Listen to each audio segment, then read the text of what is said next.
গোপালগঞ্জ। গোপালগঞ্জ থেকে আসছেন আপনি গল্পটা জি বলার জন্য? জি। আচ্ছা, শুরু করেন ছোটবেলা থেকে, যেখান থেকে মনে আছে আমাকে বলেন গল্পটা আপনি। ছোটবেলা আমার আব্বা বিডিআর এ চাকরি করত। আচ্ছা। বাবা এবং আর ৩টে চাচা আছে আমার, ওরা সবাই বিডিআর এ চাকরি করত। ফ্যামিলি খুবই ভালো ছিল। আমার বাবার ফ্যামিলিও আমার নানা বাড়ির ওদিকেও অনেক ভালো ছিল, অনেক মানে সয় সম্পদ অনেক কিছু ছিল। তারপরে হচ্ছে আমার ছোটবেলা যখন আমার জন্মের আগে আমার আব্বা চাকরি ছাইড়ে দেয় মানে উনি কি অসুস্থ হয়ে পড়ছিল শুনছি আমার মার কাছে, তার জন্য চাকরিটা ছাইড়ে দেয়, আমাদের গ্রামে থাকে এসে। তো আমরা গ্রামে থাকছি খুব ভালো, আমাদের গ্রামে আমার আব্বা চাকরি ছাড়ে দেওয়ার পরে একসঙ্গে যে টাকা পায় না, একসঙ্গে সরকারি চাকরি করলে, হ্যাঁ, পেনশনের আগে আর কি, ওই টাকা পাইয়ে উনি আবার 2টা গাড়ি কেনে। তো একটা ড্রাইভার দিয়ে চালায় আর একটা নিজেই চালাতো। বেশ টাকা ইনকাম করছে তখন। তারপরে যখন আমার 5 বছর বয়স তখন আমার বড় বোনের বিয়ে হয়। তো আমার বড় বোনের বিয়ে হয়েছে, আমার বড় দুলাভাই খুব একটা ভালো মানুষ ছিল না, মানে আমার আব্বা তারে পছন্দ করতো না। আর আমার দুলাভাইও আমার আব্বাকে খুব একটা পছন্দ করতো না। তখন থেকেই ওনাদের দুইজনের বেশ ভালো মনোমালিন্য ছিল। তো শ্বশুর আর জামাইয়ের মধ্যে? হ্যাঁ হ্যাঁ, শ্বশুর আর জামাইয়ের মধ্যে। তারপরে যখন আমার 13 বছর বয়স, আমি ওই ছোটবেলা থেকেই দেখছি যে ওনাদের সঙ্গে ভালো সম্পর্ক না। তো আমার যখন 13 বছর বয়স, আমি তখন ক্লাস 9-এ পড়ি। আমরা খুলনাতে ছিলাম, গ্রামের থেকে আমরা খুলনায় চলে গেছিলাম। আমার আব্বা যখন গাড়ি চালাতো খুলনায়, আমরা তখন খুলনায় সেটেল হয়ে যাই। তারপরে আমার ওই বোন একদিন আমার মারে এসে বলল যে ওরে একটু, উনি আবার চাকরি করতো, আমার বড় বোন চাকরি করতো, ঢাকায় আসবে কি জানি ট্রেনিং এ। তো আমার মারে বলতেছে যে ওরে একটু নিয়ে যাই, আমার 2টা বাচ্চা, ওদেরকে দেখাশোনা করবে, ও থাকলে একটু ভালো হবে। তারপরে ঠিক আছে, আমার আব্বা অবশ্য দিতে চায়নি, কারণ তো আমার দুলাভাইরে তো আমার আব্বা এমনি পছন্দ করে না। তো মায়া লাগতেছে, দেশে বলছে কি ঠিক আছে যাও, নিয়ে এসে ভাইয়া 2-3 দিনের ভিতরে, আমি মাত্র 7 দিন ওই বাসায় থাকছি, তো ওই 7 দিনের ভিতরে উনি আমার বিয়ে ঠিক করে ফেলে। আমি কিছুই জানি না, আমি কিচ্ছু জানি না। বিয়েটা কে ঠিক করে? বাবা? না না, আমার ভগ্নিপতি। আপনার পরিবার পারমিশন ছাড়া বিয়ে ঠিক করে কিভাবে? হ্যাঁ, এই তো ওনার বাসায় নিয়ে আসছে, হ্যাঁ, ওনার বাসায় নিয়ে আসছে। আমারে বলছে যে আমার বোন নাকি ঢাকায় আসবে ট্রেনিং এ চাকরির জন্য। আমার বোন নিজেই গেছে খুলনায় আমাদের বাসায় আর কি। যাই মারেও কথা বলার পরে মা আমার দেশে আসলাম। আসার পরে 7 দিন থাকছি। এই 7 দিনের ভিতরে আমার বিয়ে ঠিক করে ফেলছে। বিয়ে ঠিক করছে এমন একটা লোকের সঙ্গে যার মা নাই, বাবা নাই, ছোটকাল থেকে রাস্তাঘাটে মানুষ হয়েছে, ঘর নাই, বাড়ি নাই, মানে কিছু নাই তার। আর সবচেয়ে বড় কথা হচ্ছে নেশাগ্রস্ত। এই কথাটা কিন্তু আমার আপা এবং দুলাভাই দুইজনেই জানতো যে সে নেশা করে বা তার এরকম কিছুই নাই। তাও আমার দিয়ে দিল, আমার কাছে একটু জিজ্ঞেসও করেনি। আপনার বয়স কত ছিল ওই সময়? আমার তখন 13 বছর বয়স। আপনার বাবা জীবিত, মা জীবিত, এদের অনুমতি ছাড়াই? হ্যাঁ, তাদের অনুমতি ছাড়াই। মানে আমার বোন আমাদের সংসারে পুরো গার্জিয়ান ছিল, নেতাগিরি করতো খালি, মানে খুব মাতুব্বরি করতো আমাদের সংসারে। তারপরে তো আমার ওইভাবে, আমিও জানতাম না যে আমার বিয়ে। আমি দেখি কি বাজার সাজার করতেছে, খুব আয়োজন। তারপরে আমার আপার একটা ননদ হয়, চাচাতো ননদ, ও আইসা আমারে বলতেছে, কয় তোর না বিয়ে জানিস। আমি ওদের কাছে জিজ্ঞেস করি কি ব্যাপার, এদের বাড়ি এত আয়োজন কেন, কি সমস্যা? কয় কি কোনো সমস্যা না, তোমার বিয়ে। আমি বলছি কোথায়, কবে, কার সাথে, কি বিয়ে? তারপরে আমার বোন তো মানে খুব ভয় পাইতাম ওনারে, বড় বোন রে খুব ভয় পাইছি।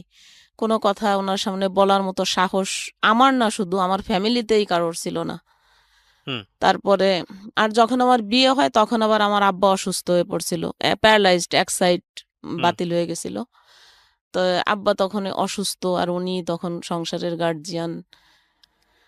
তারপরে বিয়ে, এখন ওনার মধ্যে তো কথা বলার কোনো সাহস নাই, ঠিক আছে যা করতেছে করুক। তারপরে বিয়ে দিয়ে দিল ওইভাবে। বিয়ে দিয়ে ভাইয়া একটা ঘর ভাড়া নিয়ে দেশে, সেই ঘর শুধু 4টে বেড়া, আর কিছু নাই তার ভিতরে। আপনার বাবা জানতো না ওই সময়টাতে যে আপনার বিয়ে না দিচ্ছে? না না না, আমার বাবা জানছে অনেক পরে, আমার বিয়ের প্রায় 15 দিন পরে আমার মা বাবা জানছে। সবাই, আমার ফ্যামিলির সবাই জানছে যে বিয়ে দিয়ে দিচ্ছে। তারপরে এখন আমি ঘুমাবো কিভাবে, রাত্রেবেলা নিয়ে গেছে। আমি যাই দেখি আমার স্বামী যে উনি ঘরের ভিতরে ঘুমায় আছে, আর আমি পার কাছে সারা রাত বসে থাকলাম। উঠে আমার একটু জিজ্ঞাসা করলো না যে আমি কে, কোথা থেকে আসলাম বা কিছু কিছু না, সে ঘুমাচ্ছে। তারপরে আজান দিয়েছে ফজরের, আমি নামাজে গেছি। নামাজে যাই আমি আরেক ঘরে যেয়ে শুয়ে আছি। এটা হলো আমার আপার শ্বশুর বাড়ি, বসে প্রথম রাতটা কাটলো। আচ্ছা। পরের দিন আমাকে গোপালগঞ্জ শহরে একটা বাসা ভাড়া নিয়ে আসছে, ওইখানে থাকলাম। রাত্রেবেলা কিসে ঘুমাবো, পানির পিপাসায় জান বেরোয় যাচ্ছে, একটু কিছুতে পানি খাবো এরকম। তখন অ্যাভেলেবল কিন্তু বোতলও পাওয়া যেত না, পানির বোতল, সে অনেক আগের কথা। হুম 89 সালে আমার বিয়ে হয়েছে। হুম তারপরে একটা চাপ কল ছিল, ওই কলের থেকে হাত দিয়ে যায় পানি খাইতাম। হুম আর রাত্রেবেলা ঘুমালাম কিসে, একটা মাদুরও নাই, একটা বালিশ নাই। তো গাড় থেকে একটা ওন্না তাই বিছাইয়ে মাটিতে ওইভাবে ঘুমাই থাকলাম।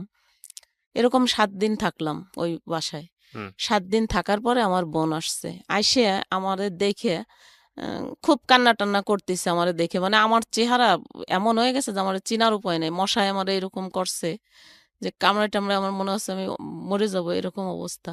ওকে। আর ওই লোকটার সঙ্গে বিয়ে দিয়েছে, ও আমার সঙ্গে তেমন কথা বলে না, ও সারাক্ষণ ওই নেশামেশা নিয়েই থাকে। আমি মরে কি গেলাম না করতো, বেঁচে পেশায় কি থাকলাম। করতো?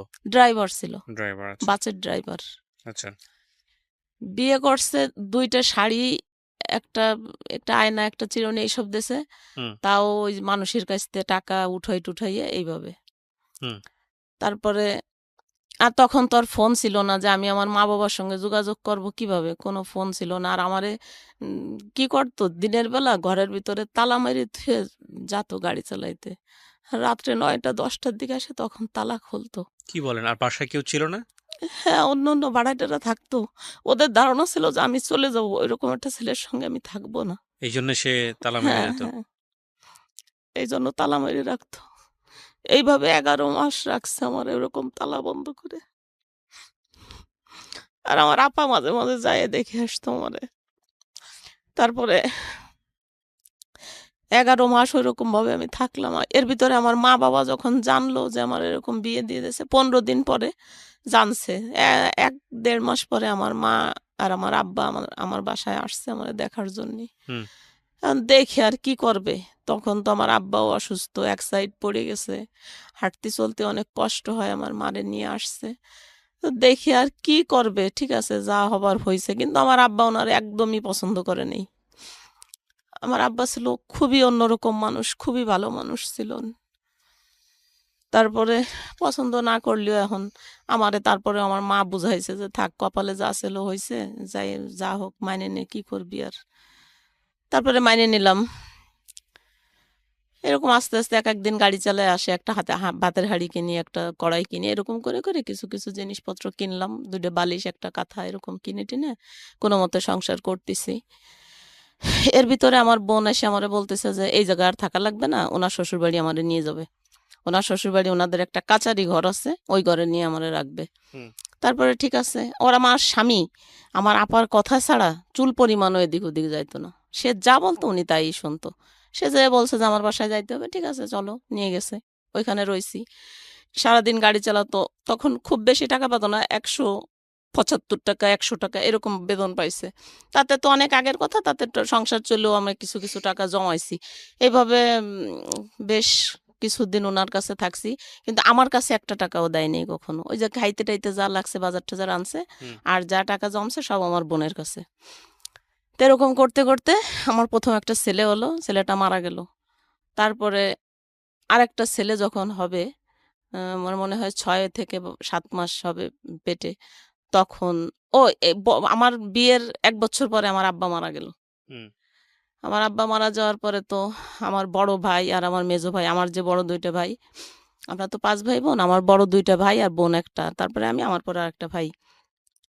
তো এই যে যে আমার বড় 2টা ভাই, এই 2 ভাই মিলে, মেজোটা একটু কম, বড়টা বেশি, হুম আমাদের যা কিছু ছিল সংসারের, টাকা পয়সা, ধন সম্পদ, গাড়ি বাড়ি, সবকিছু তছনছ বেচে কিনে, মানে কি যে করছে সে নিজেও আমরা জানি না কেউ। অথচ এই যে যে বাড়ি বিক্রি করছে, গাড়ি বিক্রি করছে, সব টাকার ভাগ কিন্তু আমার মেজো ভাই, আমার বড় ভাই, আমার বড় আপা, আমার বড় বোন, এরা সবাই পাইছে, এদেরকে দেছে। কিন্তু আমারে আর আমার ছোট ভাইরে কিচ্ছু দেয়নি। আপনার বাবা? আমার বাবা তো তখন নাই। কে দেয়নি এটা? আমার বড় ভাই 2জন যে, আচ্ছা। আমার বড় বোন, এই 3 ভাই বোনে মিলে আমাদের যত সম্পদ ছিল সব নষ্ট করছে। বড় হুম। ভাই বেশি করছে, বড় বোন বেশি না। বাড়িটা শুধু বড় বোন বিক্রি করছে। আর গ্রামে ধানের জমি থাকে না, হুম। এই জমি ছিল অনেক, আমাদের প্রায় 30 বিঘার মতো। এইগুলো সব আমার ভাই বিক্রি করছে। তো তখন এক পর্যায়ে আমাদের সংসার এমন অবস্থা যে এখন আমার মা না খেয়ে মারা যায়, এরকম পরিস্থিতি হয়ে গেল। আমার 3টে ভাই থাকতে, আমার ছোট ভাইটা তখন ছোট, ও কোথায় গেছে, ও হারাই গেছে, ওরে খুঁজেও পায় না কেউ। তারপরে এরকম করতে করতে আমার বড় বোন গ্রামে অনেক টাকার দিনা হয়ে গেল। আচ্ছা। অনেক টাকার দিনা হয়ে গেছে, তখন আমার ছেলেটা পেটে, বাচ্চা হবে, আমি তো ওনার বাড়িতেই থাকি। তো উনি আমারে বলতেছে কি যে আমি, ওনার স্বামী আবার তখন চিটাগাং থাকতো, হুম। বলে কি আমি চিটাগাং চলে যাব, আমি অনেক টাকার দিনা হয়েছি, এখন এই সবাই দিনাদাররা খুব চাপ দিচ্ছে, আমি আর এখানে থাকতে পারবো না, তো তুই এখন কি ব্যবস্থা করবি কর, কোথায় যাবি কি করবি কর। তখন আমি কি অবস্থা, আমি মানে দিশাহারা হয়ে গেছি, আমি কি করব এখন, আমার এই অবস্থা। আমার বোন গেছে নভেম্বরের 25 তারিখে, ডিসেম্বরের 4 তারিখে আমার ছেলে হয়েছে, তাহলে হুম। বোঝেন 9 দিন পরে তখন আমার অবস্থা কিরকম। তারপরে আমি কোনো উপায় না পেয়ে যাই আমার বড় ভাইরে ধরলাম যে দাদু, আপনি হচ্ছে একটা ঘর ভাড়া নেন, আমার এখন এই অবস্থা, আমি একটু সুস্থ হই, তারপরে দেখা যাবে একটা কিছু করব। তখন আমার স্বামীরও চাকরি নাই, হুম। ওই নেশা টেশা করে, এ দেখে ওই ড্রাইভার একবার অ্যাক্সিডেন্ট করছে, পরে মালিক নামাই দিচ্ছে, আর ওর গাড়িটাই দেয় না। হুম। তো এরকম স্ট্যান্ডে ঘুরে ঘুরে বেড়ায়, কেউ একটা কাজ করালো, 20 টাকা দিল, এইভাবে চলতেছে। আর আমিও এরকম কষ্ট করে চলি। তারপরে আমার বড় ভাই একটা ঘর নিল, ওইখানে আমার ছেলেটা হইলো। ছেলে হওয়ার পরে 1.5 মাস আমি আমার ভাইয়ের বাসায় থাকলাম।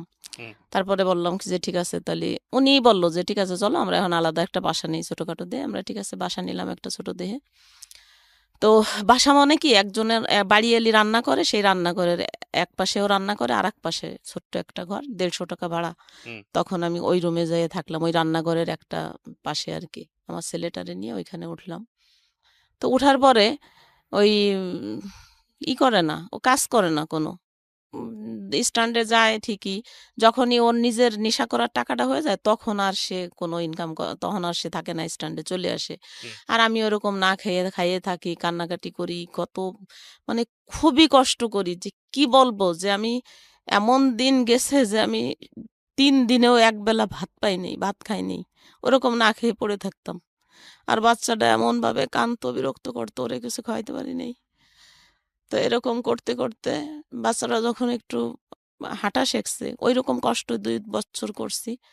2 বছর পরে ছেলে যখন হাঁটা শিখছে, এখন তো ও একটু খাইতে পারে, খাবে, এখন কি করব, কোনো উপায় দেখি না আমি। আর মানুষের কাছে চাওয়া চাই, ভাই আমার ভীষণ খারাপ লাগতো, নিজেরই খারাপ লাগতো যে আমরা সারা জীবন, আমার বাপরে দেখছি, আমার আব্বা সারা জীবন মানুষেরই দান করছে, হুম। সবাইরে সবকিছু দেশে, আর আমি সেই ঘরের মেয়ে হয়ে আমি কিভাবে মানুষের কাছে হাত পাতবো, আত্মীয় স্বজনের কাছে যাই হাত পাতবো, আমি চাই না। আমার আত্মীয় স্বজন কিন্তু সবাই অনেক পয়সাওয়ালা, অনেক, কেউ গরিব না। আমি কারোর কাছে লজ্জায় যেতাম না, কারোর সঙ্গে কোনো যোগাযোগও করতাম না, ওইভাবে থাকতাম। প্রিয় শ্রোতা, আমরা এই জায়গাটায় ছোট্ট একটা বিরতি নেব এবং বিরতির পর আবারও ফিরে আসবো জীবন গল্পে। যাওয়ার আগে আপনাদেরকে বলতে চাই, ঢাকা এফএম এর আরো একটি ইউটিউব চ্যানেল, যেখানে আপনারা জীবন গল্প এবং সিক্রেটস অনুষ্ঠানের ভিডিওগুলো দেখতে পারবেন। আমাদের এই চ্যানেলটি আপনারা সাবস্ক্রাইব করুন। আমাদের চ্যানেলটির ঠিকানা হচ্ছে www.youtube.com/I love Dhaka FM, ILOVE love DHAKA FM। চ্যানেলটিতে গিয়ে আপনারা সাবস্ক্রাইব করুন। আমার এই অনুষ্ঠানগুলোতে যদি আপনি অংশগ্রহণ করতে চান, আমাদেরকে ফোন করবেন। আমাদের ফোন নাম্বারটি হচ্ছে 09611904904। আমি আবারও বলছি 09611904904। ওকে, ছোট্ট একটা বিরতি। জীবন গল্প, জীবন গল্প। জীবন নাটকের চেয়েও নাটকীয়।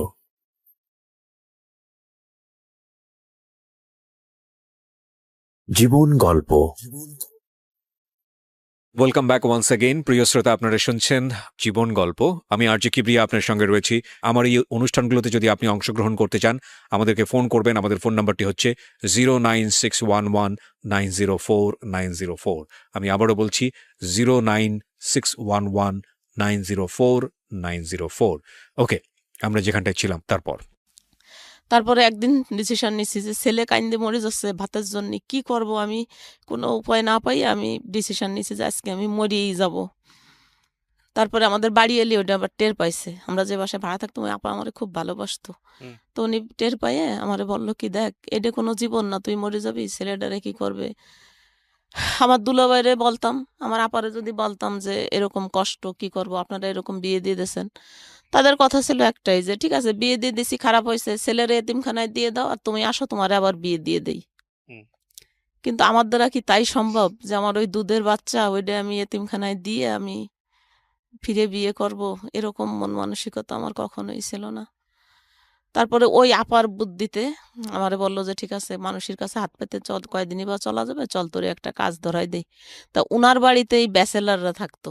তা জি। বলল কি যে ঠিক আছে তুই তুই এদের রান্না করে দিস, ওরা তোরে মাসে খাইতেও দেবে টাকাও দেবে। ঠিক আছে, কিচ্ছু করার নাই। একই বাড়ির ভিতরে আমরা ভাড়া থাকি, ওরা আলাদা ঘরে আমরা আলাদা ঘরে, এইভাবে এইভাবে। ওকে। হ্যাঁ, না সাবলেট না, মানে একই বাড়ির ভিতরে আলাদা আলাদা ঘর আর কি, হুম। টিনের ঘর আলাদা আলাদা। জি। তো ঠিক আছে আমি রাজি হয়ে গেলাম ওনার কথায়, কি করবো এখন, ছেলেটারে বাঁচাইতে হবে। হুম। রাজি হয়ে যাওয়ার পরে তো আমি কাজ কাজ প্রথম যেদিন কাজে যাই, আমি বিশ্বাস করবেন না যে আমি পরে তাদের সামনে যাব এরকম একটা কাপড় আমার ঘরে ছিল না। ও। আমি একটা পেটিকোট আমার খুব ভালোভাবে মনে আছে যে আমি নেভি ব্লু কালারের একটা পেটিকোট সাদা কাপড় দিয়ে 7টা তালি মারছি, তাই শুধু আমার, আমি কি পরে পিটাকে ভিতরে কাজে যাব। তারপরে ওই বাড়ি এলি আপারে বললাম, উনি একটা পুরন কাপড় আমাদের দেশে ওঠে পরে গেছি কাজে। ভিতরে মানে পুরুষ মানুষের সামনে যাই কিভাবে কাজ করব, 10 বার আগাইছি আর 20 বার পিছ হয়ে আইছি, আহ, পারতেছি না ওদের সামনে যাই কাজ করতে। তারপরেও বাচ্চার বয়স কত তখন? 3 বছর। 3 বছর, একটা তো মারাই গেছে। হ্যাঁ, প্রথম ছেলেটা মারা গেছে। হাজবেন্ড তখন কি করে, কিছু করে? কিচ্ছু করে না। ঘরে বসে থাকে? ওরে আমি পা ধরে কাঁদছিলাম ভাইয়া, বলছিলাম কি দেখো আমি তোমার কাছে মাছ মাংস খাইতে চাই না, শুধু একটু আলু একটু লবণ দিও, তাই দিয়ে আমি খাইয়ে ঘরে থাকবো, তবু আমি পুরুষ মানুষের ভিতরে কাজ করতে যাইতে পারবো না।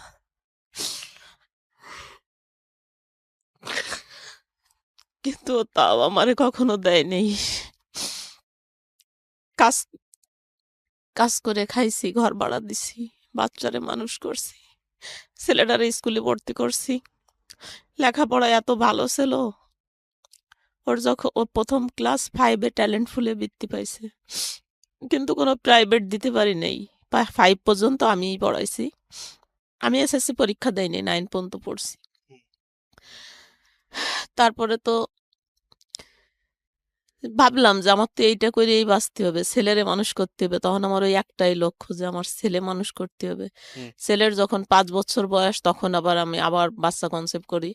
এখন ওই বাচ্চা আমি রাখতে চাই নাই, ভাবছি কি না ও নষ্ট করে ফেলবো, কিন্তু আসলে যারে আল্লাহ দুনিয়ায় পাঠাবে তারা শত চেষ্টা করলেও, পরে ডাক্তারের কাছে গেলাম। হুম। ডাক্তার বলে কি যে না, একটা বাচ্চা মারা গেছে আর একটা ছেলে, এবার যা হয় হোক, তারপরে আর নিয়েন না। ঠিক আছে সেইভাবে থাকলাম, এরপরে একটা মেয়ে হলো আমার। হুম। ছেলের 5 বছরের ছোট মেয়ে, এখন তো 2টা বাচ্চা, এই 2টা নিয়েই আমি কাজ করি, খাই, ওদেরকে লেখাপড়া করাই। এরকম করে আমি 90 সালের থেকে কাজ শুরু করে 2005 সাল পর্যন্ত, হুম। কয় বছর হয়, এই কয় বছর আমার ঠিক খেয়াল নাই, এই কয় বছর আমি এক জায়গাতেই, ওই যে আমার বাড়িয়ালি আপা যে কাজ দিয়ে দিছে ঠিক ওইখানেই, ওই এক জায়গায় আমি কাজ করি। আর ওদেরকে আমার ওই বাড়িয়ালি আপা বলে দিছিল যে দেখেন ওরা ও আমার খুব পরিচিত, আমার বোনের মতো, ও অনেক ভদ্র বংশের একটা সন্তান, শুধু বাচ্চা দুটোরে মানুষ করার জন্য আপনাদের এখানে কাজে আইছে, কিন্তু ওর যাতে কোনো অসম্মান না হয় আচ্ছা। আপনারা সেই দিকে একটু খেয়াল রাখেন। তা সত্যিও ওদের আমি ধন্যবাদ জানাই যে না, ওরা আমার সঙ্গে কখনোই কোনো খারাপ বিহেভ করেনি, কখনো না, সবসময় সম্মান করছে। ওরা নিজেরা তাস খেলতো ঘরে, আমি যেতাম সঙ্গে সঙ্গে বন্ধ করে দিছে। ওরা একটা বাজে আড্ডা করতেছে, আমি গেছি সঙ্গে সঙ্গে বন্ধ। ওকে। আর আমিও ঠিক আমার মতো ওইভাবে উনি যেভাবে বলে দিছে ওইভাবে করতাম। তো এত কয় বছর ওইখানে কাজ করার পরে বেশ ভালো ছিলাম। আমার তখন শুধু বললাম না যে আমার একটা লক্ষ্য যে আমি আমার বাচ্চা দুটোরে মানুষ করব, এটাই আমার ভবিষ্যৎ। হুম, আর আমি কিছু চাই না। কারোর কাছে সাহায্য, কারোর কাছে হাত পাতা, কারোর কাছেও আমি কখনো যাই না, আমার আপনজনদের কাছেও না। হুম, তারপরে বোঝেন তো যে একটা মানুষ, একটা মেয়ে মানুষ কয় টাকাই বা কাজ করছি, 700-800 টাকা হয়তো পাইছি মাসে। ওর হুম, ভিতর দিয়ে আমি ওদেরকে প্রাইভেট পড়াইছি, নিজে ভাত রান্না করে ওদের ওই ভাতের যে মারটা হয় ওইটা আমি খাই আসতাম। আর যে কটা ভাত আমি বাগে পাইছি, আমার 2 বেলা খাইতে দিত, 1 বেলা দিত না। সকালে দেয়নি, দুপুরে আর রাত্রে 2 বেলা ভাত দিচ্ছে আমার খাইতে। হুম, ওই ভাতটা বাসায় এনে বাচ্চা দুটোরে খাওয়াইয়ে যদি কখনো থাকছে একটু নিজে মুখে দিছি, না থাকলে না দিছি। এরকম না খাইতে খাইতে একদিন রাস্তায় ঘুরে পড়ে গেছি। তারপরে ওইখানে একটা মহিলা হোটেল করতো আমাদের বাসার পাশেই। ওই মহিলাটা আমারে ধরে নিয়ে ওনার ঘরে ডাইকে নেছে, নিয়ে আমারে ভাত দিছে, কয় সত্যি কথা কত, কয়দিন খাস নে। বলতাম না কারোর কাছে, ভীষণ লজ্জা লাগতো। তারপরে এই যে 2005 সালে ওই ম্যাচে নতুন একটা লোক আসলো, জজ কোর্টে চাকরি করে, ভালো একটা পোস্টে, হুজুর টাইপের, হুম, অনেক সুন্দর, এত বড় দাড়ি, কপালে দাগ হয়ে গেছে নামাজ পড়ে, 5 ওয়াক্ত নামাজি। আর এমনিও আমি একজন মুসলমান, ও 5 ওয়াক্ত নামাজি, আমি এমনি শ্রদ্ধা করতাম অনেক। কিন্তু আমার ওই টাইপের কোনো মন মানসিকতা ছিল না যে তার সঙ্গে আমার কিছু হবে বা কিছু, এরকম না। হুম, কিন্তু ওই লোকটা জানি না ও কি ভাবতো আমারে ওইরকম। ও এর ভিতর আরেকটা ঘটনা আছে, এই যে যখন এই লোকটা আসবে তার কিছুদিন আগে আমার ছোট ভাইটা, অনেক দিন পরে আমার ছোট ভাইটা আসে, খুঁজে পাই আর কি। হুম, আসার পরে ও বলে কি, আপা আমি হোটেলের কাজ জানি, তুই যদি আমার একটা দোকান দিয়ে দিস তাইলে আমি এইখানে একটা দোকানদারি করলে তাইলে তোর ছেলে মেয়েও ভাতের কষ্ট কম পাবে, এরকম 1 বেলা খাস 2 বেলা না খেয়ে থাইস, এটা তো আমারও খারাপ লাগে দেখলি। হুম, তা তুই যদি পারিস তাহলে আমার একটা দোকান দিয়ে দে। তারপর বললাম যে ভাই দেখ, আমার কাছে তো কোনো টাকা নাই, আমার একটা চেন আছে, একটা কানেরটা আছে আমার আব্বার দেওয়া। তো ঠিক আছে, তুই যদি করিস তাহলে আমি এই 2টা দরকার হলে বিক্রি করে দেবো, এই টাকায় যদি হয় তাহলে তুই কর। কয় হ্যাঁ ওই টাকাই হবে, তুই দে। তারপরে আমি ওইগুলো বিক্রি টিক্রি করে ওরে একটা হোটেল দিয়ে দিলাম। তা আলহামদুলিল্লাহ ওরে হোটেল দেওয়ার পরে ও নিজেও অনেক কর্মশীল, কর্ম মানে খুব কষ্ট করতে পারে, কর্মঠ। হুম, তো ওর ওই হোটেলে বেশ ভালো, আজকে ভালো কালকে আরো ভালো, তা এরকম করতে করতে দিন দিন ভালোই উন্নতি হচ্ছে। উন্নতি হইতে হইতে এখন আমারও বলতেছে যে আপা, আমার তো আসলে ওর বউ একা এইসব কাজ করে পারে না, অনেক কাজ, একটা হোটেলে তো বোঝেনি কত বাটা কোটা, রান্না বান্না, পানি ধরা, তো অনেক কাজ। তুই যদি একটু হেল্প করিস তাইলে আমার একটু সুবিধা হবে, তোরে আমি টাকা দেবো। আমি কিছু আচ্ছা ঠিক আছে, আমি তো টাকাই খুঁজি, ঠিক আছে আমি করব। ওদের ওইখানে 3 বেলা রান্না করছি, আর সারা দিন রাত 1টা পর্যন্ত আমার ভাইয়ের ঘরে কাজ করছি। হুম, তা ভাই বাইরে করে কাজ করার পরের থেকে আল্লাহর রহমতে আর ভাতের কষ্ট পাই নাই, 3 বেলা 3জনেই সুন্দরভাবে খাইছি। আর ভাই যে টাকা দিছে আর ওদের ওইখান থেকে আমি 700-800 টাকা পাইছি, এই দিয়ে আমার ছেলে মেয়ের লেখাপড়া খরচ, ঘর ভাড়া চলছে। এইভাবে চলতেছে চলতেছে, বেশ ভালো আছি, অনেক ভালো আছি আলহামদুলিল্লাহ। আমি করি যে না আমি ভালো আছি। আমার ছেলে তখন 7-এ পড়ে, হুম, যখন এই লোকটা আসলো 7-এ পড়ে। এখন এই লোকটা আমার ওই কাজ দেখে এ শুধু আফসোস করতে করতে মরিয়েই যায় যে এই মেয়েটা কেন এত কষ্ট করবে, এইরকম একটা ছেলের সঙ্গে এরে কেন বিয়ে দিল। এই যে আমাদের যে বাড়িয়ালি, এই বাড়িয়ালি আপা আর ওনাদের বাড়ি এক জায়গায়, মোকশেদপুরে একই জায়গায় ওনাদের বাড়ি। তো ওনাদের আগের পূর্ব পরিচয় আছে ওনাদের সঙ্গে। তো ওই আপার সঙ্গে যায় খালি উনি সবসময়ই করে। আর আমারে এতটা দরদ দেখায়, এত মায়া দেখায় হুম, যে ভাবা যায় না যে এই ভদ্রলোক। হ্যাঁ এই ভদ্রলোক, মানে ওনার সব কিছুতেই একটু বাড়াবাড়ি, আমার কাছে মনে হয় যে বাড়াবাড়ি।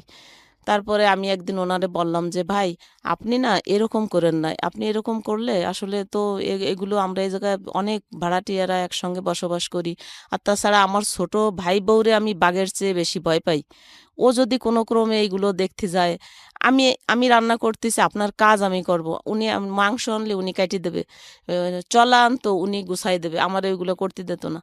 তা আমি বলছি কেন এরকম করবেন, কিসের জন্য এরকম করলে তো আসলে আমার এই জায়গায় কাজ করা হবে না, আর আমি কাজ না করলে তো আমার বাচ্চা দুটো না খেয়ে মারা যাবে। তা আপনি এরকম করেন না। কিন্তু না, সে আমার কোনো কথাই শুনতো না, সে ওই রকমই করতো। হুম, তারপরে হঠাৎ একদিন আমারে প্রস্তাব দিছে, আমারে বিয়ে করবে সে। হুম। বিয়ে করবে, আমি মানে অবাক হয়ে গেছি। কি কয় আমারে বিয়ে করবে মানে কেন? আমি কি বলছি কারোর কাছে? আমার স্বামী আছে এখনো। সেটাই। স্বামী যেরকমই হোক তবুও তো আমার সঙ্গে আছে সে। সে তো আমারে ছাড়ি যায়নি, আমিও তারে ছাড়ি নাই। একসঙ্গে আছি। ওরকম স্বামী ওই স্বামী দিয়ে কি করে? যে ৳১ ইনকাম করে দেয় না।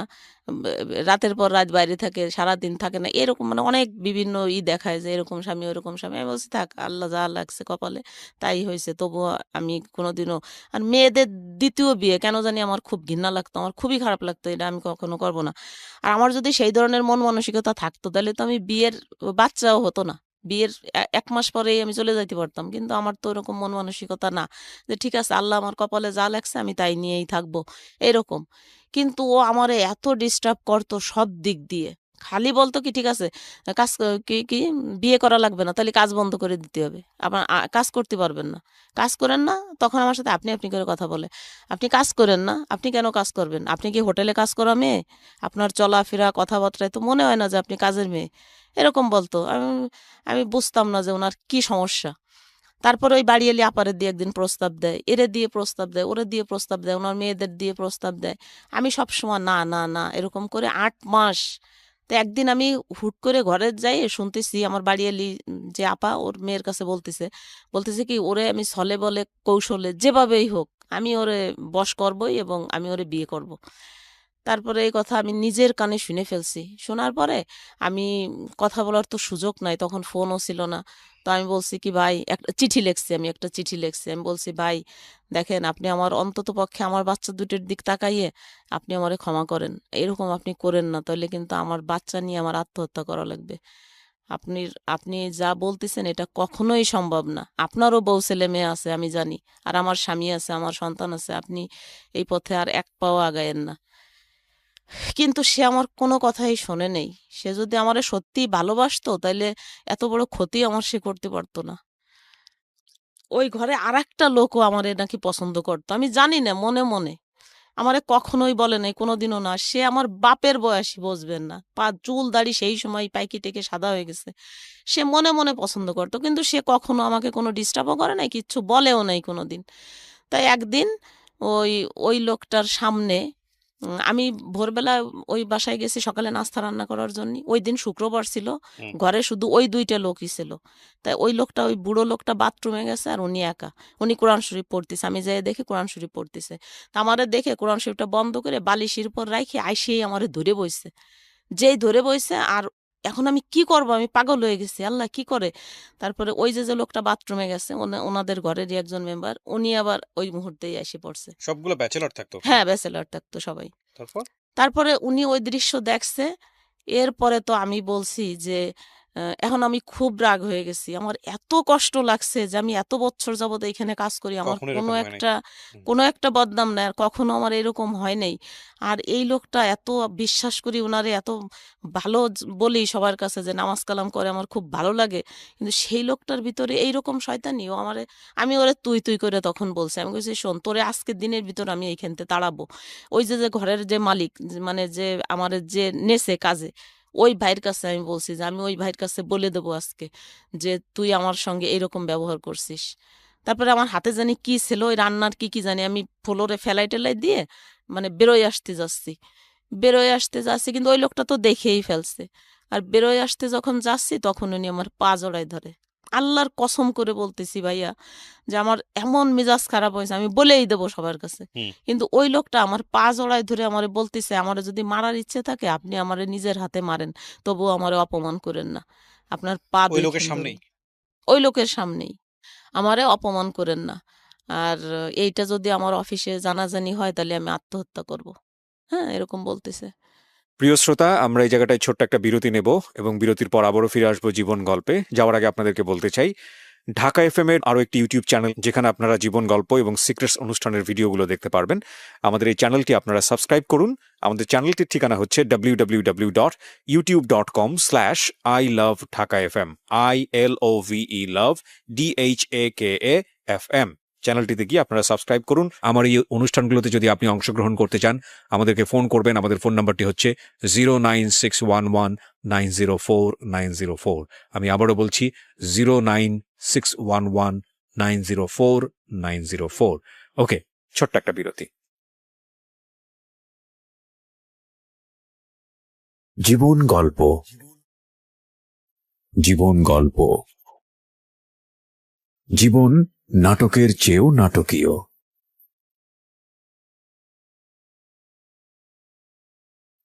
জীবন গল্প। Welcome back once again. প্রিয় শ্রোতা, আপনারা শুনছেন জীবন গল্প। আমি আরজে কিবরিয়া আপনার সঙ্গে রয়েছি। আমার এই অনুষ্ঠানগুলোতে যদি আপনি অংশগ্রহণ করতে চান, আমাদেরকে ফোন করবেন। আমাদের ফোন নাম্বারটি হচ্ছে 09611904904। আমি আবারও বলছি 09611904904। ওকে, আমরা যেখানটায় ছিলাম তারপর। তারপরে তো আমি তখন আর রান্না বান্না কিচ্ছু করিনি, রাগের চোটে ঘরের থেকে বেরোয় আইছি। বেরোয় আসার পরে ওই যে লোকটা যে যার সামনে এইসব হয়েছে, উনি আবার ব্যাংকে চাকরি করতো, ভালো একটা পোস্টে উনিও চাকরি করতো। তো ওই লোকটা এসে আমারে বলতেছে যে আপা, আপনারে আমি কিছু টাকার ব্যবস্থা করে দেব, ওই যে আপনার সঙ্গে এই ব্যবহার করছে, তো আপনি আমি জজ সাহেবের কাছে যাই, আপনারে নিয়ে বিচার দেবো ওর বিরুদ্ধে, আপনি বলবেন। উনি কে ছিল? উনি কি উকিল ছিল? না না, উনি উকিল ছিল না, উনি ব্যাংকে চাকরি করতো। আর এই যে লোক, এ হলো পিসকার ছিল। পেশকার ছিল, হ্যাঁ দাড়িওয়ালা হ্যাঁ ভদ্রলোক হ্যাঁ যিনি হ্যাঁ পেশকার হ্যাঁ ছিল। হ্যাঁ, পেশকার ছিল। না, তখন পেশকার ছিল না, তখন মনে হয় ক্যাশিয়ার ছিল, পরে প্রমোশন হয়ে পিসকার হয়েছে। আচ্ছা। তখন ক্যাশিয়ার ছিল জজ কোর্টের। হুম। তারপরে আমারে বলতেছে উনি যে আপনি হচ্ছে যাইয়ে আমার সঙ্গে জজ কোর্টে যাবেন, যাইয়ে জজের সামনে এরকম বলবেন যে উনি আপনার সঙ্গে এই এই করছে। কিন্তু আমি আমার মারে যেয়ে বলছি কথাগুলো, যে মা আমি আমি সামলাতে পারিনি, যে আমার স্বামী যদি আজকে ভালো হতো তাইলে তো আর আমি ওই ঘরে কাজ করতে যাইতাম না, এই ঘটনার জন্ম হতো আর না। এই ঘটনারও জন্ম হতো না। আমি খুব কান্না করতেছি ঘরে যাইয়ে, আমার মার সামনে আমার মারে বলছি সবকিছু। পরে যখন ওই লোকটা এই প্রস্তাব দিয়েছে যে আপনি জজ কোর্টে যাই এই কথা বলবেন, তো আমার লজ্জা লাগছে যে না, আমার নিজের কথা আমি কিভাবে যাই এরকম বলবো জজ কোর্টে, জজের সামনে। কয় কি, আপনাদের নগদ 50,000 টাকা এখন দেব, আর 1 মাস পরে আরো 1 লাখ টাকা দেব। আপনি যাইয়ে আপনার কিচ্ছু বলা লাগবে না, শুধু আমি আমি যা যা বলে আসবো, আপনি শুধু জজের সামনে যেয়ে বলবেন যে স্যার, ইমাম ভাই যে কথাগুলো বলছে সব সত্যি, শুধু এতটুক কথা আপনি বলেন। তারপর আমি বলছি তাহলে আপনি কি বলবেন? কয় আমি বলবো আপনার পেটে বাচ্চা, আপনারে উনি এরকম এরকম খারাপ। আমি বলছি কি না না, এত বড় মিথ্যে কথা আমি বলতে পারবো না। উনি এত খেপছিল কেন ওনার উনি উপর? খেপছিল, উনি নাকি আমারে পছন্দ করতো। উনিও পছন্দ করতেন? হ্যাঁ, উনিও পছন্দ করতো, কিন্তু এই কথাটা উনি কোনোদিন বাস্ট করে নাই। এই লোকটা বলার পরে হলো উনি বাস্ট করছে। আচ্ছা। তারপরে ওই লোকটারও কিভাবে পছন্দ করে আমার আমি বুঝি না। সে আমার বাপের বয়সী, তার আমার চেয়েও বড় ছেলে মেয়ে আছে, জামাই নাতি পোতা সব আছে, তারপরে সে এইগুলো কিভাবে ভাবে আমি বুঝি না। তারপর আমি অনেক শ্রদ্ধা করতাম লোকটারে, আমার বাবার হিসাবে দেখতাম এরকম। তারপরে জজ কোর্টে যে এই কথা বলতে বললো, আমার এরকম টাকা নিয়ে এসে ঘুষ দেবে এসে, আমি বলছি কি না, আমি তো এত লোভী না ভাই, আর আমি টাকার জন্য মিথ্যে কথা বলতে পারবো না। ওই লোকটা তো আসলে আমার সঙ্গে আর কিছুই করে নাই, জাস্ট আপনি যেটুক দেখছেন আমার একটু ধরছে, এই এতটুকুই, এর বেশি কিছু না। আমি কিভাবে এত বড় মিথ্যে কথা বলবো, আমি পারবো না এটা। এ কথা বলার পরে কয় আপনি চেষ্টা করে দেখেন, এখনো সময় আছে, আপনারে আমরা ওর সাথে বিয়ে দিয়ে দেব। আমি বলছি না, আমি তো ওর সাথে বিয়ে করব না, তো আপনি কি বিয়ে দেবেন? তারপরে অনেকবার উনি বলছিল জজ কোর্টে যায় ওর সম্মান টম্মান নষ্ট করার জন্য। আমি বলছি কি না, আমি যাব না, এত বড় মিথ্যে কথা আমি বলবো না। আর আমার মাও নিষেধ করলো, আমার মা বললো কি না, ছেলেটা নামাজ কালাম পড়ে, তারপরে যেভাবে তোর হাত পা ধরে মাপ চাইছে, একটা মানুষ মাপ চাওয়ার পরে আর কিছু থাকতে পারে না, তুই ওরে ক্ষমা করে দে, আর তোর ওইখানে কাজ করা লাগবে না। হুম, এ কথা বললো। আর তুই আমার ছোট ভাইয়ের কথা বললো যে তুই ওর ঘরে করতেছিস, ওইখানেই কর। তারপরে ঠিক আছে, ওইখানের কাজ বন্ধ, আর যাই নাই এরপরের থেকে। আর এই ঘরে কাজ করতেছি, আমার ভাইয়ের ঘরে। তারপরে আমার এই ওই যে জিনিসটা আমি ওই উনারে অনেকবার বলছিলাম, ওই ব্যাংকার বাইটারে, যে ভাই দেখেন, আপনার হাতে পায়ে ধরি আমি, আপনি এই কথাগুলো আমার আর কারোর কাছে বলেন না, যা হবার তা তো হয়েছে। আমি তো আপনাদের এখানে কাজ ছাড়িয়ে চলেই যাচ্ছি, তাইলে তো ওর সঙ্গে আমি তো আর জীবন আপনার ঘরের দরজায়ও আসবো না, তাইলে তো আর আমারে কিছু বলতে পারবে না। তো কিন্তু থাকে, এই জিনিসটা চাপা থাক, এটা বলার দরকার নেই, আমার ছেলে মেয়েরা এখন বড় হয়েছে। তারপরে উনি কিন্তু আমার সেই কথাটা শোনে নেই। উনি যাইয়ে আমার ভাই ভাবি মানে বাড়ির যত লোক ছিল সবার কাছে উনি এই কথাটা বলে দিছে। ওহো! ভাইয়া বিশ্বাস করেন যে আমার তো এখানে কোনো দোষ ছিল না, তাই না? তো আমি ওইখানের কাজটা তো ছাড়িয়েই দিয়ে আসলাম। হুম। আমার শেষ আশ্রয় আমার ভাইয়ের ঘর। আমার ভাইও আমারে ওই সময় বের করে দিল। বের করে দিছে। একবারও একটু জানতে চাই নাই যে আমার কতটা দোষ আর আমি কত অসহায়। আমারে যদি ওই মুহূর্তে বের করে দেয়, আমি ২ টা বাচ্চা নিয়ে কোথায় যাব? কি খাবো? ওদেরকে কি খাওয়াবো? এটা চিন্তা করে নেই। ট্রু। আমারে যখন ঘরেতে বের করে দেয় তখন আমার কাছে ৳১০ ছিল। আপনার হাসব্যান্ড তখনও কিছু করে নাই? না, তখনও কিচ্ছু করত না। তারপর? তারপরে ওই ৳১০ আমি কি করব? ২ টা বাচ্চারে ২ পাশে নিয়ে মাঝখানে আমি শুয়ে ওদের জড়ায় ধরে বুকের ভিতরে এত জোরে চিৎকার করে কাঁদছি আর শুধু আল্লাহরে বলছি, "আল্লাহ, সারা জীবন সৎভাবে থাকলাম, সততা নিয়ে চলছি। মানুষ মেসে কাজ করে ভাত ফেলাই দেয় আর আমার ২ টা বাচ্চারে আমি ৩ বেলা খাওয়াইতেও পারি নাই। এই এই আমার সততার পুরস্কার।" এরকম।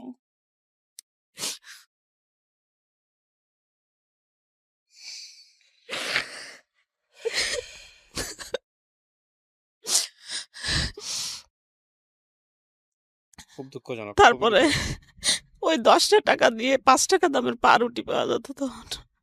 ভাবছি ২ টা পাউরুটি একসঙ্গে কিনলে তো ৳৫ শেষ হয়ে গেলে আর ৳৫ দিয়ে কি করব? তারপরে একটা পাউরুটি কিনে ওকে ২ ভাই বোনরে খাওয়াইছি রাত্রে। সকালবেলা কি করব? ওই ৳৫ ছিল, ওই ৳৫ শেষ, সকালে খাওয়াইছি। আর কিছু নাই। তারপরে ওই বাড়িয়ারির ঘরে একবেলা চাইছি। দেখি আমার ছেলেমেয়ে ২ টো ক্ষুধায় মরে যাচ্ছে। ওদের দিকে আমি তাকাতে পারি না। নিজের পেটেও তো ক্ষুধা। কি করব? মানে তখন আমি কোনো উপায় পাই না। আমি কি করব এখন? ওই লোকটার কি হইল? হ্যাঁ, ওই লোকটা তখনও ঐরকমই আছে। হুম। তারপরে যখন এরকম তখন ওই বাড়িয়ালির কাছে আমি যাইয়া রাত্রিবেলা কাঁদছি অনেক, "আপা, আমি এখন কি করব? আমার ভাই তো আমারে বাইর করে দিছে। ঘেন্নায় আমার মুখই দেখবে না।" হুম। কয় কি, যখন বদনাম শোনার দিন ছিল, বিয়ের আগে বা বিয়ের পরে, তখন জীবনে কোনোদিন কিছু শুনি নাই। আর এখন এই বয়সে ২ টা ছেলেমেয়ে, ছেলে ক্লাস 7 এ পড়ে। এখন এই কি কথা? মানে এই ওরা সহ্য করতে পারেনি। "তোরা আগে করিস নাই কেন? আগে কত তোরে আমরা বলছি যে বিয়ে দেব, তুই কখনো রাজি হইস নাই। আর এখন এই বয়সে এইরকম ছেলেমেয়ে বড় হয়ে গেছে। এখন এগুলো কি শুনলাম?" এই হলো ওর ঘিন্না আমার ভাইয়ের। হুম।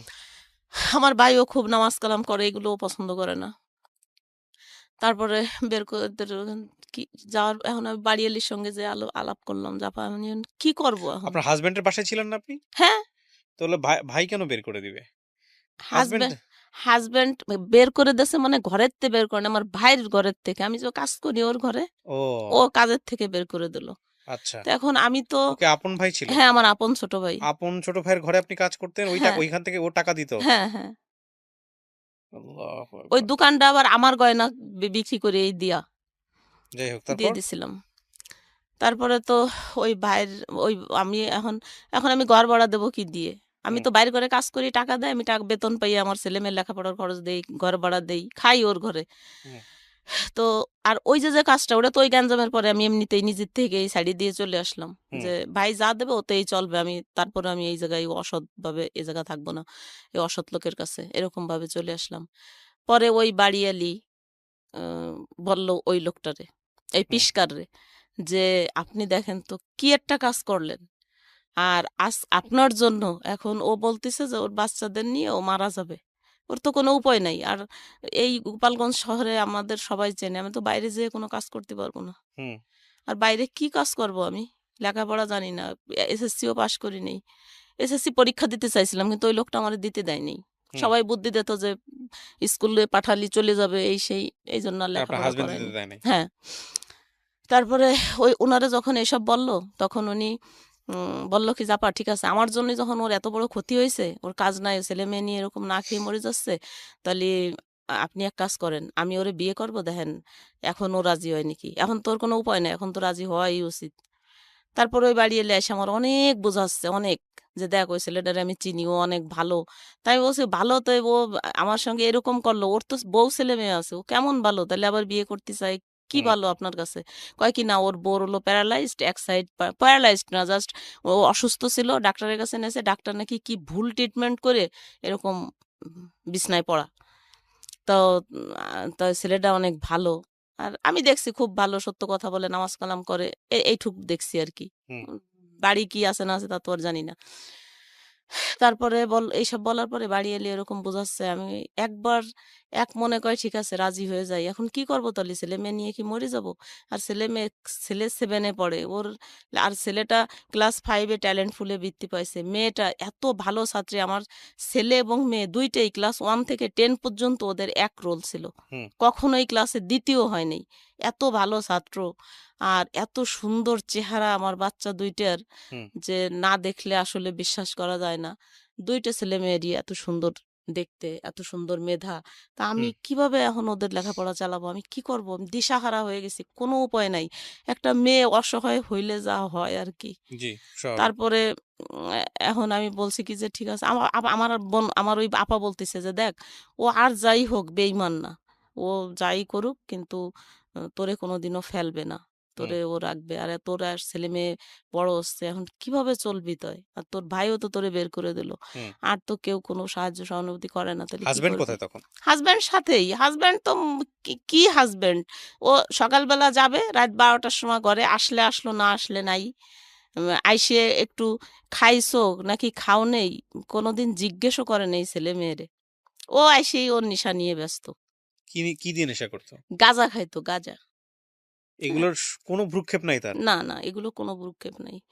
এগুলো ভ্রুক্ষেপ থাকলে কি আমার জীবন আজকে এই পর্যায়ে আসে? তারপরে কি হলো? কি করলেন? তারপরে এরকম করে করে একবার মনে মনে ভাবি যে রাজি হয়ে যাই, আবার ভাবি কি না, কিভাবে সম্ভব, আমার ছেলে মেয়ে কি ভাববে, হুম, আমার আত্মীয় স্বজন কি ভাববে, আমার ফ্যামিলিতে কারো কোনো মেয়ের 2 বিয়ে নাই, আমি কি করব? কোনো, আর এদের নিজের অভাব, না খাওয়ার যন্ত্রণা, ছেলে মেয়ের মুখের দিকে আর তাকাতে পারি না।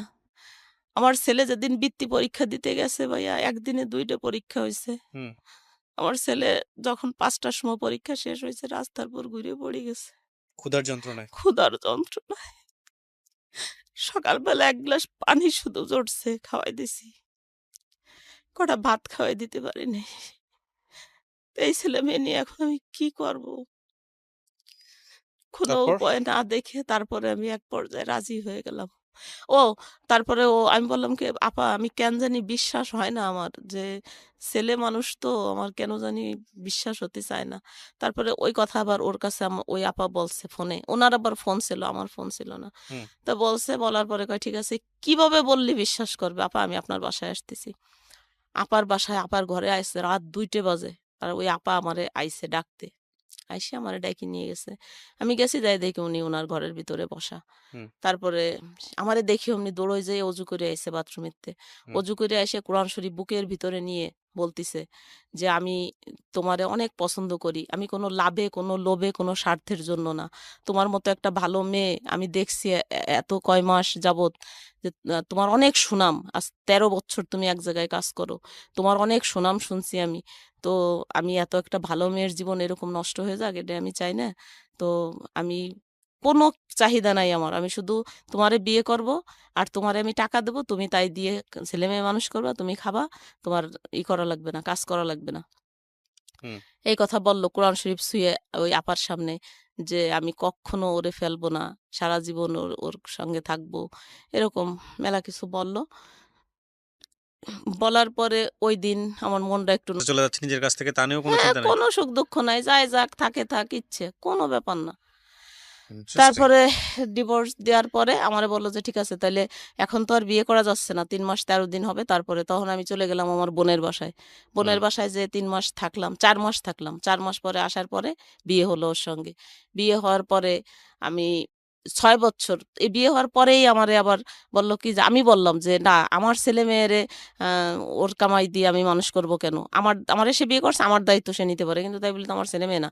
হুম। তারপরে আমি ঢাকায় চলে আসি। ঢাকায় এসে একটা ছোটখাটো একটা চাকরি নিছি। যাই হোক, সে মালিকটা ম্যাডাম খুবই ভালো মানুষ ছিল। আমাকে অনেক সাহায্য করছে। তার সাহায্যে আমার ছেলে এসএসসি ফার্স্ট ডিভিশনে মানে পাস এ করে। প্লাসে, হ্যাঁ, এ প্লাস পেয়ে পাস করে। তারপরে এই ঢাকা কলেজে তারে ভর্তি করি। মাশাআল্লাহ। এইখান থেকে ইন্টার পাস করলো। অনার্সে ভর্তি করলাম এই জগন্নাথ বিশ্ববিদ্যালয়। তারপর ওই লোকটা আমাকে মানে ভাইয়া আপনি ভাবতেও পারবেন না যে একটা মানুষ অভিনয় কতদিন করতে পারে। ১৩ বছর আমার সঙ্গে সংসার করছে। ১৩ বছর, ১-২ দিন না। এ ভদ্রলোক। হ্যাঁ, এই ১৩ বছরের ভিতরে আমি একদিনও, আমি না শুধু, আমার ফ্যামিলিতে তো অনেক শিক্ষিত মানুষও আছে, অনেক ভালো মানুষও আছে, অনেক বয়স্ক মানুষ আছে। হুম, সবাই তো জানতো। আমার ফ্যামিলির আস্তে, আস্তে সবাই জেনে গেছিল বিষয়টা। হুম, তো কেউই কোনোদিন বুঝতে পারেনি। সবাই বলত যে, "না, ওর মতো মানুষ হয় না।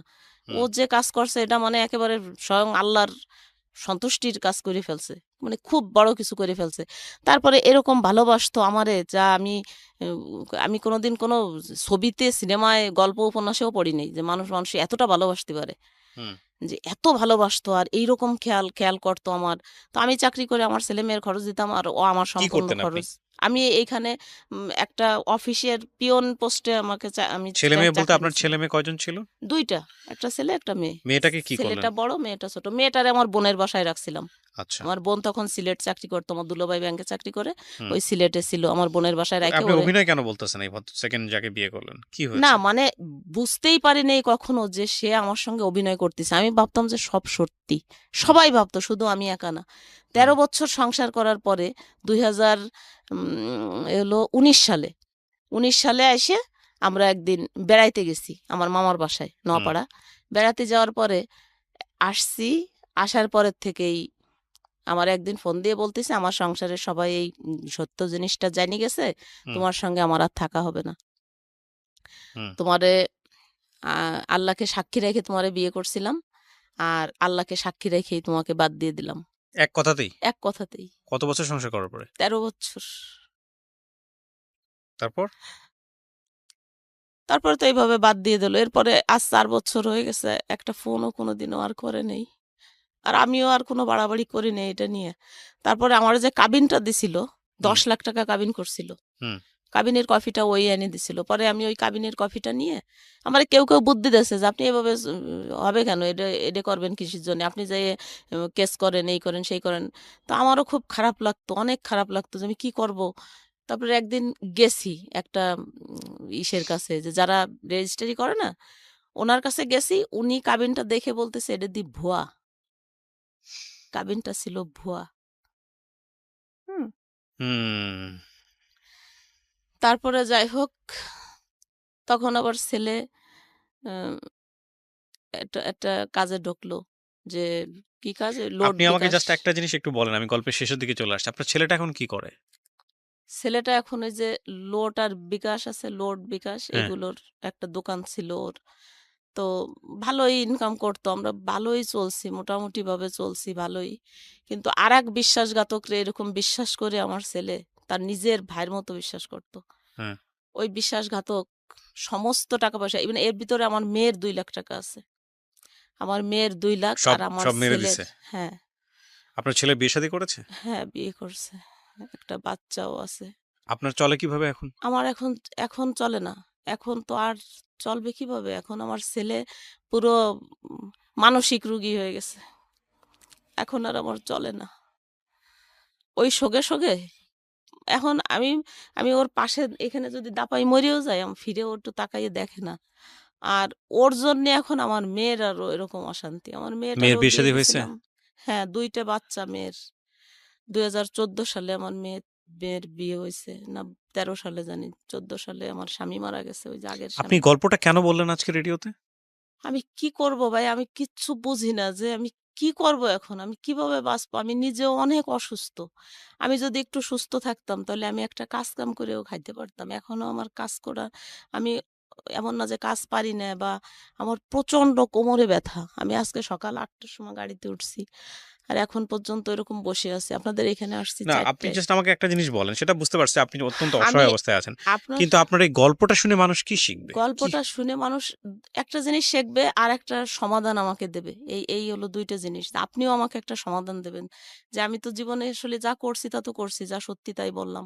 আরো তো অনেক ঘটনা আছে এর ভিতরেও, যাই না, হোক সেটা আমিও সময়ে জানি আপনার অনেক ঘটনা আছে, সেটা সংক্ষেপে তোলা সম্ভব বলা নয়। হলো না। হ্যাঁ।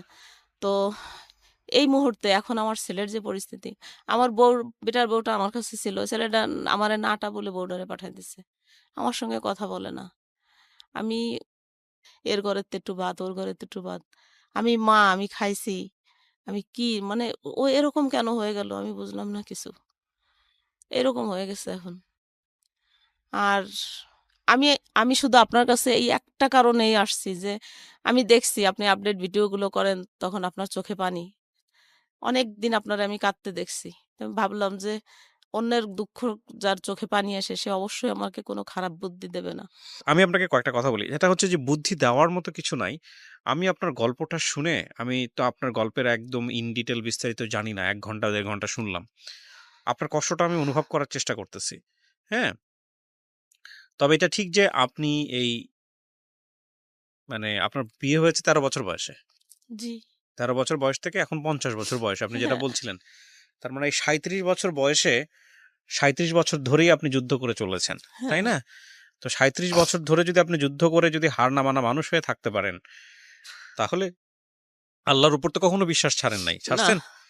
তো আল্লাহর উপর বিশ্বাস না ছেড়ে থাকলে তাহলে আপনি নিশ্চয়ই একদিন না একদিন, আমি মনে করি, যেহেতু আমিও একজন বিলিভার, একদিন না একদিন ধর্মীয়ভাবে যদি চিন্তা করি, একদিন না একদিন আপনার সুখ হবে। এটা হচ্ছে বিষয়।